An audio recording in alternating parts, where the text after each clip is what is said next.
కోనసీమ జిల్లా ఇరుసు మండలంలో నిన్న జరిగినటువంటి ప్రమాదానికి సంబంధించి నిన్న మధ్యాహ్నం అంతా కూడా గ్రామస్తులంతా బయటికి వెళ్ళిపోయినటువంటి పరిస్థితి. పెద్ద ఎత్తున బ్లాస్ట్ సంభవించడంతో ఏం జరుగుతుందో తెలియక అందరూ పరుగులు ఎత్తారు. ప్రస్తుతం కొంత దగ్గుముఖం పడడంతో ఇక్కడికి వచ్చారు. అసలు ఏంటి తెలుసుకుందాం. గతంలో ఇలాంటి ఇన్సిడెంట్ జరిగినాయి, ప్రస్తుతం వాళ్ళు ఏమనుకుంటున్నారు, ఓఎన్జీసీ నిర్లక్ష్యం పైన కూడా వాళ్ళు తీవ్రస్థాయిలో మండిపడుతున్నారు, గ్రామస్తులు ఉన్నారు.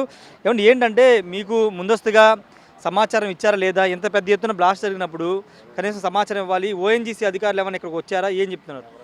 ఏమంటే గత 30 సంవత్సరాల క్రితము ఇక్కడ ఓఎన్జీసీ స్టార్ట్ చేశారండి. స్టార్ట్ చేసి అప్పుడు వర్క్ చేశారు. అప్పుడు ఏమైందో తెలియదు, పడిందో లేదో పడలేదో తెలియదు, క్లోజ్ చేసారు, అయిపోయింది. 30 సంవత్సరాల తర్వాత మళ్ళీ దీన్ని రీఓపెన్ చేశారండి. ఇప్పుడు ఎవరికి గ్రామంలో ఇప్పుడు 100 మీటర్ల దూరంలో గ్రామం ఉన్నదండి. ఇక్కడ ఎవరికి చెప్పారండి అసలు ఇలా ఓపెన్ చేస్తున్నాం? హై స్కూల్ ఉంది, చంటి పిల్లలు వేలాది మంది పిల్లలు స్కూల్లో చదువుతున్నారు అక్కడ హై స్కూల్ పక్కనే. కనీసం ఎవరికైనా కూర్చోబెట్టి లేకపోతే పెద్దలను కూర్చోబెట్టి ఇలాగ ఓఎన్జీసీ మళ్ళీ స్టార్ట్ చేస్తున్నాం, లేకపోతే ఒకవేళ అది ఏది అన్స్పాట్లో ఇలాంటి ఏదైనా జరిగితే మీరు తీసుకోవాల్సిన జాగ్రత్తలు ఇవి, మేము చేయవలసిన ఇవన్నీ చెప్పడం కానీ ఏదైనా చేయడం కానీ ఏమీ చేయలేదండి ఇంతవరకును. ఒక 5 కిలోమీటర్ల దూరంలో మాకు నగరం ఉన్నది. నగరాన్ని ఎటువంటి ఇన్సిడెంట్ జరిగిందండి అసలు? తెల్లగట్ల జరిగి మొత్తం ఎన్ని ప్రాణ నష్టం జరిగింది. అలాగే ఈ రోజు కూడా నిన్న కూడా తెల్లగట్ల జరుగుంటే ఎవరైనా ఏదైనా అగ్గిపుల్ల కానీ ఏదైనా కానీ గీసుంటే ఏదైనా వేసుంటే ఎంత ప్రాణ నష్టం జరిగిందండి? ఎవరు సమాధానం చెబుతున్నాండి అసలు దీనికి? అసలు కనీసం తగిన జాగ్రత్తలు కానీ చేయవలసిన ఏమి కానీ ఎటువంటి జాగ్రత్తలు కానీ ఎటువంటివి కానీ ఏమీ చేయట్లేదు. మా కోనసీమ ఎంతో పచ్చదనంతో కూడుకున్న కోనసీమనే ఇలా సర్వనాశనం చేసి వాళ్ళకి కావాల్సిన ఎన్ని పట్టుకుని వెళ్ళిపోతున్నారు. కనీసం ఇలా రిగ్గులు చేసిన గ్రామాల్లో కానీ చుట్టుపక్కల ప్రదేశాల్లో కానీ తగిన జాగ్రత్తలు కానీ తగిన సదుపాయాలు కానీ ఏమీ ఏర్పాటు చేయట్లేదు. రోడ్లు కాడి నుంచి స్కూళ్ళు కానీ బిల్డింగ్లు కానీ ఎటువంటి పేదోళ్ళు ఉన్నారు ఇక్కడ, ఏ పూట తెచ్చుకుని బతికి వాళ్ళు అందరూ ఉన్నారు. కనీసం అలాంటి వాళ్ళకి మౌలిక సదుపాయాలు కూడా ఏమైనా ఏర్పాటు చేయటం కానీ కనీసం వాళ్ళకి నిత్యావసరాలు కానీ ఏమైనా సాయం చేయడం కానీ అలాంటి ఏవి కూడా ఏమీ చేయట్లేదండి వాళ్ళు. ఇప్పుడు ఇది ఇలా జరిగింది. ఇలా జరగకపోతే దీంట్లో ఉన్నదంతా కూడా పట్టుకుని వెళ్ళిపోతున్నారు తప్ప మాకు ఈ గ్రామానికి కానీ ఇలాగ ఇది విలేజ్కి ఉపకారపడి రోడ్లు కానీ లేకపోతే ఇవి కానీ చూడండి, రోడ్లు మొత్తం కొబ్బరి చెట్లు ఎలాగ పంట పొలాలు మొత్తం ఎలా నాశనం అయిపోయినాయో ఇలాగ నాశనం చేసి వెళ్ళిపోతున్నారు. కానీ మాకు ఏమీ సరైన ఏమీ కూడా మాకు చేయట్లేదండి. ఇంత ఓయింగ్ చేసి మళ్ళీ ఇలా స్టార్ట్ చేస్తున్నప్పుడు వీళ్ళ మాకు గ్రామానికి చెప్పాల్సిన బాధ్యత ఉన్నదా లేదని తెలియపరచాలి కదండి. ఇలా ఇంటికి తెలియపరచకుండా ఎవరికి చెప్పేసారండి మళ్ళీ ఇక్కడ. ఇప్పుడు ఇది జరిగింది, దీనికి బాధ్యతలు ఎవరండి అసలు? ఇప్పుడు ఇది చేసేసి ఆర్పేసి వెళ్ళిపోతారు. ఊరంతా కూడా ఎన్నాళ్ళు మేము మాకు ఇది ఇబ్బందులు ఉంటాయి. పంట పొలాల కాడి నుంచి కొబ్బరి చెట్ల కాడి నుంచి మొత్తం అన్నీ ఇదైపోయింది. ఏదో మీరు వచ్చారు వెళ్ళిపోతారు. మాకు తర్వాత ఏంటంటే మొన్నేమో తుఫాను వచ్చి తుఫాన్లో కొట్టిపోయింది మొత్తం ఈ అంతర్వేది అన్నీ కూడా కొట్టిపోయినాయని. అంతకుముందు నగరాన్ని జరిగిందని ఇలాగ మన కేసినబెల్లిలో జరిగింది. ఇప్పుడు ఈ ఇరుసుమండ ఇలాగ మాకు నిత్యం ఇలాగ మేము ఇలా 500లోనే బతకాల. ఓ పక్కన సముద్రం, ఓ పక్కన గోదావరి, ఓ దెబ్బ కింద మేము బతుకుతున్నాం. మాకు కనీస సదుపాయాలు కానీ మాకు ఏమీ కూడా ఏర్పాట్లు చేయట్లేదండి. దాని మీద మాకు గవర్నమెంట్ కానీ మాకు ప్రభుత్వాలు కానీ మాకు తగిన సర్వీస్ చేసి మా గ్రామానికి చేయవలసిందని చెప్పేసి కోరుతున్నాం.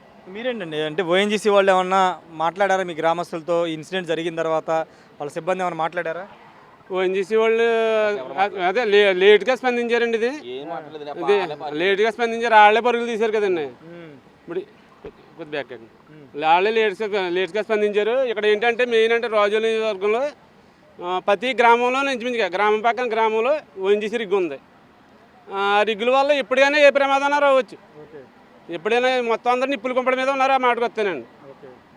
అలాగని కాకుండా ఈ రోడ్లు మెయిన్ ఏంటంటే మౌలిక వసతులు కల్పించాలని ఓఎన్జీసీ లాలో ఉంది. ఏదో వైద్యం కానీ విద్య కానీ మౌలిక వసతులు కానీ రోడ్లు రవాణా ఇవన్నీ చేయాలని ఉందండి. కానీ ఎక్కడ కూడా ఒక చూడండి ఇదే రిగ్గు ఉంది, దీనికి సరైన రోడ్ లేదు, రూటే లేదు అని చెప్తున్నాను. అలాగే ప్రతిదీ కూడా అలాగే ఉందండి. మీకు అలా పట్టిపోవడమే తప్ప కానీ ఇక్కడ నుంచి ఓఎన్జీసీ ఆయిల్ దోసుకెళ్ళిపోవడమే తప్పండి. వీళ్ళకి లోకల్గా ఓఎన్జీసీ వాటర్ ఇప్పుడు ఏర్పాటు చేయడం అసలు ఇలాగా.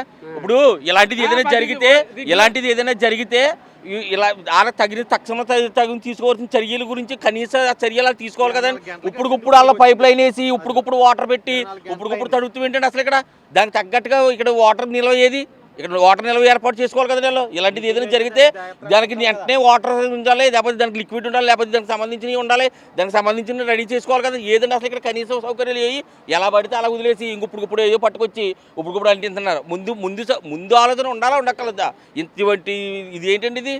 ఇటువంటి వ్యవస్థ నడుపుతున్నప్పుడు ఇటువంటి ప్రణాళిక నడుపుతున్నప్పుడు దానికి తగ్గట్టుగా ఉండాలా ఉండక్కర్లేదండి. ఇది మొత్తం ఇక్కడ గ్రామస్తులు తీవ్ర స్థాయిలో ఆగ్రహం వ్యక్తం చేస్తున్నారు. ఓఎన్జీసీ సంపదను అంటే సహజ సంపదను దోచుకు వెళ్ళిపోయి ఇక్కడ కనీస వసతులు కల్పించట్లేదు. ఏదైనా ప్రమాదం జరిగినప్పుడు వచ్చి హడావిడి చేస్తున్నారు తప్పించి గ్రామాలని ప్రతి గ్రామం చుట్టూ రిగ్గులైన ఏర్పాటు చేసుకుని సహజ సంపద దోచుకుంటున్నారు తప్పించి గ్రామాలకి మౌలిక వసతులు కానీ ఎలాంటి జాగ్రత్తలు కానీ ఇవ్వట్లేదని చెప్తున్నారు. ఈ ప్రమాదం జరిగిన తర్వాత వాటర్ పైప్ లైన్ వేసి వాటర్తో మంటలు ఆర్పుతున్నారు. ముందస్తు జాగ్రత్తలు ఎక్కడా తీసుకోవట్లేదు. ఓఎన్జీసీ పైప్ లైన్ లైన్ వేసేటప్పుడు రిగ్గులు ఏర్పాటు చేసేటప్పుడు ఆ పైప్ లైన్ వెళ్ళే ప్రాంతాల్లో మౌలిక వసతులు కల్పించాలి. అక్కడ సేఫ్టీ మెజర్మెంట్స్ పాటించాల్సిన రూల్స్ ఉన్నప్పటికీ అవి ఎక్కడ కూడా పాటించట్లేదని గ్రామస్తులు అయితే ఆగ్రహం వ్యక్తం చేస్తున్నారు. కెమెరా పర్సన్ సాయితో రాజేష్, బిగ్ టీవీ, కోనసీమ జిల్లా నుండి.